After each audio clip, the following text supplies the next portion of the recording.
નમસ્કાર મિત્રો, અત્યારના સૌથી મોટા સમાચાર સામે મળી રહ્યા છે. મધ્ય ગુજરાતથી સૌરાષ્ટ્રને જોડતો મહીસાગર નદી પરનો 45 વર્ષ જૂનો ગંભીર પુલ આજે 9 જુલાઈના વહેલી સવારે બ્રિજ તૂટી પડતા હાહાકાર મચી ગયો હતો. આ ઘટનામાં બ્રિજ ઉપરથી પસાર થઈ રહેલી 2 ટ્રક, 2 પિકઅપ અને 1 રિક્ષા 2 કાંઠે વહેતી મહીસાગર નદીમાં ખાબક્યા હતા, જેમાં 10 વ્યક્તિઓના મોત થયા છે, જ્યારે 8થી વધુ લોકોને રેસ્ક્યુ કરીને બચાવી લેવાયા છે.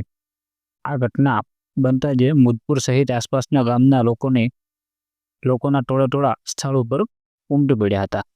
તે સાથે જ પાદરા પોલીસે પણ ઘટના સ્થળે દોડી જઈ કાર્યવાહી હાથ ધરી હતી. ઉલ્લેખનીય છે કે સુસાઇડ પોઈન્ટ તરીકે કુખ્યાત આ બ્રિજ તૂટતા આણંદી, વડોદરા, ભરૂચ અને અંકલેશ્વરનો સંપર્ક તૂટ્યો છે. દુર્ઘટના બાબતે માર્ગ મકાન પર વિભાગના કાર્યપાલક ઇજનેર એમ વાયકરાએ જણાવ્યું કે અમારા રિપોર્ટમાં બ્રિજમાં મેજર ડેમનું ન હતું.